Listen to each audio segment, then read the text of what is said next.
नमस्कार, peptic time Madhya Pradesh समाचार में आपका स्वागत है। मैं हूं अंकुर यादव। अक्सर हम आपको छतरपुर जिले की कुछ ऐतिहासिक जगहों पर ले जाते हैं जहां का अपना पुरातात्विक और धार्मिक महत्व होता है। आज इस वीडियो के जरिए हम आपको छतरपुर जिले के एक ऐसे गांव ले जा रहे हैं जहां पर धर्म और इतिहास की धरोहर मौजूद है, लेकिन सरकार और पुरातत्व विभाग इस पर ध्यान नहीं दे रहा है। हम बात कर रहे हैं ग्राम अचट्टी की, एक ऐसा गांव जहां 11वीं और 12वीं शताब्दी के कई ऐतिहासिक महत्व से जुड़े यहाँ के स्मारक हैं, यहाँ की प्रतिमाएं हैं, लेकिन इन पर ध्यान नहीं दिया जा रहा। अचट्ट में मौजूद इसी धरोहर, इसी संपदा पर देखिए हमारी ये रिपोर्ट।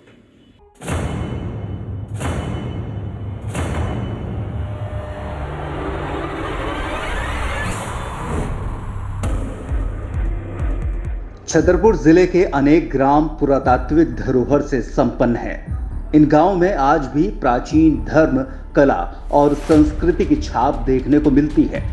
पुरातात्विक महत्व होने के बाद भी सरकारी उदासीनता के कारण ये गांव और ये प्राचीन धरोहर उपेक्षित पड़ी है।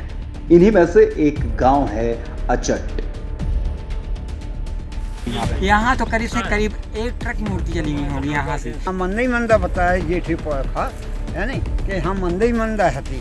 यहाँ 11वीं 12वीं सदी के बाद पहले का है ये सब। अचलपुर था गाँव। इस तलैया को बोला जाता है बैजनाथ तालाब। इसकी विशेषताएं ये हैं कि जो भी कुष्ठ रोग होते हैं, इसमें नहाने से वो कुष्ठ रोग खत्म हो जाते हैं।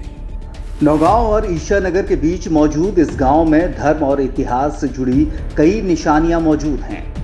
गांव में खेतों में खुदाई शुरू करते ही कई मूर्तियां मिलने लगती हैं। पुरातत्व संपदा संपन्न होने के बावजूद इस गांव की तरफ न तो पुरातत्व विभाग का ध्यान है और न ही जिला प्रशासन का। ये हमारी जमीन है। यहाँ क्या कर रहे थे आप? कैसे यहाँ पर? ये तो हम डूखे खुदवा रहे थे, तो डूखे खुदवा उतरने में मूर्ति करी, तो सब लोग बोले अभी नहीं निकाल, ये ढांक दो। और एक मूर्ति और पहले यहाँ करी थी, सुबह हजार मुखी है जो मंदिर में रखी, सुबह यहीं की है। और जो मंदिर में मूर्ति हती वह चोरी से चली गई थी, कोई ले गया तो पता ही नहीं आया। तो इसके माँ हमने बंद करा दो तो संसा कर वो, और 4 जन की बात मान के आज तक हमने मूर्ति नहीं उखड़ाई। मंदिर मंदा बताया जेठे था, है नहीं कि हम मंदिर मंदा हती एकदम सभी। हाँ, और ये बैजनाथ जो तलैया है ये सपरने वाली नहाने वाली है। ग्राम अचट्ट में एक प्राचीन मंदिर मौजूद है जहां भगवान विष्णु की लगभग 5 से 6 फीट ऊंची प्रतिमा है। अपने तरह की एक अलग कारीगरी के साथ इस प्रतिमा का निर्माण किया गया है। प्रतिमा चंदेल कालीन बताई जाती है। पत्थर से निर्मित भगवान विष्णु खड़ी हुई अवस्था में प्रचुर ज्योति युक्त बड़े नेत्रों के साथ दिखाई पड़ते हैं। प्रतिमा को देखकर ही इसकी भव्यता और इसके धार्मिक महत्व को महसूस किया जा सकता है। दशावतार मूर्ति है चतुर्भुज भगवान की, और बहुत अच्छी मूर्ति, सुंदर है देखने में। आँखों में ज्योति प्रकट होती है, सामने देख नहीं सकता है कोई, रुक नहीं सकता है। और उसकी पूजा भी बड़ी विचित्र ढंग से की जाती है, सब कोई पूजा नहीं कर सकता है मंदिर। और वहाँ से पुजारी जब निकलता है तो कुआं से पानी भर के साफ स्वच्छ होकर नहा धो करके पूजा करने के लिए पानी ले जाता। और रात में भी कई बार पूजा पाई गई, लेकिन देख नहीं पाता है कोई। किस तरह की वहाँ पूजा लोग बताते हैं, क्या है? हाँ, पूजा वो अब उसको किसी ने देखा ही नहीं। इसी तरह गांव में एक सहस्त्रमुखी शिवलिंग मौजूद है। आमतौर पर सहस्त्रमुख वाले शिवलिंग चंदेल काल के बताए जाते हैं। उक्त दोनों ही प्रतिमाएं जमीन की खुदाई से बाहर निकली थी। यहाँ रहने वाले शिवनारायण तिवारी बताते हैं कि भगवान विष्णु का ही एक नाम अच्छित है और इन्हीं के नाम पर कभी यह क्षेत्र अच्छित नगर हुआ करता था, जो बाद में अपभ्रंश होते हुए अचट्ट हो गया। यहाँ पर बहुत प्राचीन, हजारों साल प्राचीन एक मंदिर है जहाँ पर शिवलिंग की मूर्ति स्थापित है। हमारे साथ कुछ ग्रामीण जन मौजूद हैं जो इस मूर्ति के बारे में बताएंगे। इस मूर्ति की क्या विशेषता है? कितने सालों से ये मूर्ति है? ये प्राचीन मूर्ति है, कई सालों पुरानी है। तो इनकी विशेषता ये है कि हजार मुखी के नाम से प्रसिद्ध है जी। कहीं कोई खंडित मूर्ति नहीं है, एक भी रुद्र खंडित नहीं है इसका। और जो मांगोगे तो भोले बाबा बैजनाथ के नाम से वो मिलता है। एक तालाब है यहाँ पीछे तो खाज कुष्ठ रोग उसमें एतवार बुधवार नहाने से वो भी सही हो जाता है। इसमें कितने अंक बने हुए हैं, थोड़ा सा इसको दिखाएं, कितने अंक बने हुए हैं? एक रुद्री में 100, एक कुंडी में 100 अंक हैं, तो 11 कुंडी हैं, तो 1100 रुद्र हैं। अचट्ट गांव में आज भी 10 से 15 फीट की खुदाई पर ही मलबे के रूप में मिट्टी की जगह पुरानी ईंटें मिलने लगती हैं।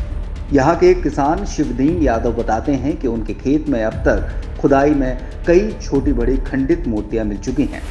एक प्रतिमा मां अंजनी और बाल हनुमान की है, जिसमें लेटी हुई अवस्था में दोनों प्रतीत हो रहे हैं। शिवदीन बताते हैं कि मूर्तियां मिलना हमारे गांव में एक सामान्य बात हो गई है।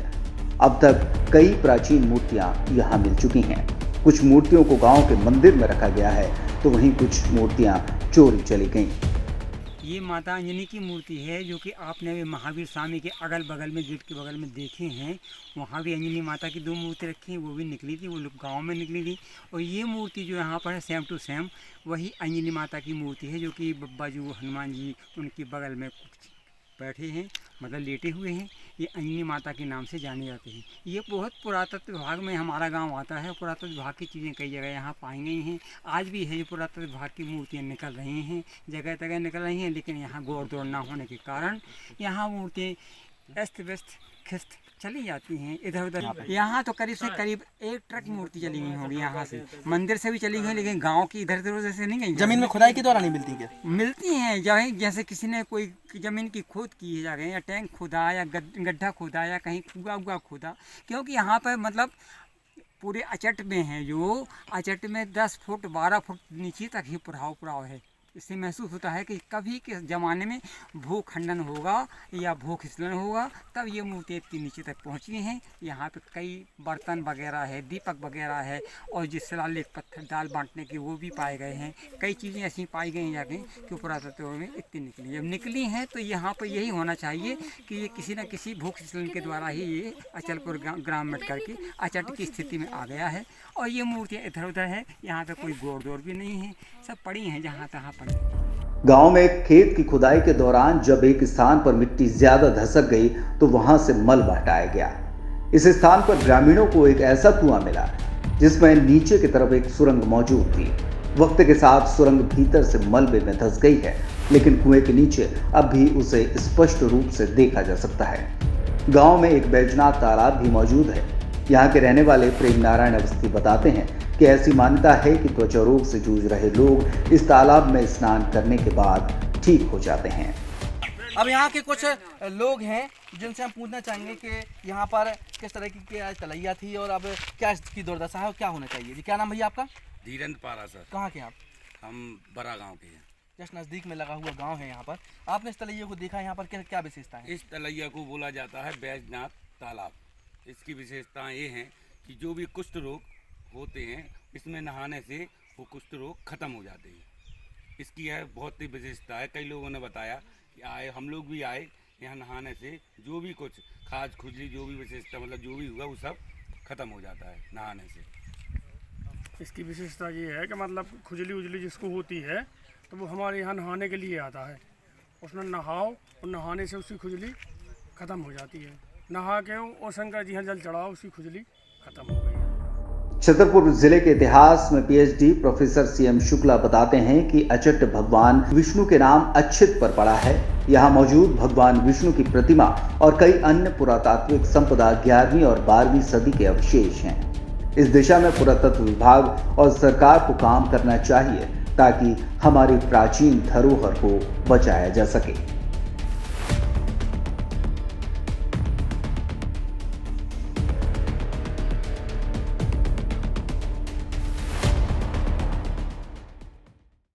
तो ये थी छतरपुर जिले के ग्राम अचट्ट की एक ऐसी कहानी जिसे शायद अब तक आपने नहीं सुना होगा। इसी तरह की और कहानियों के लिए आप हमारे चैनल को YouTube पर सब्सक्राइब कर लें। अगर आप इस स्टोरी को Facebook पर देख रहे थे तो पेज को लाइक और फॉलो करना ना भूलें। नमस्कार।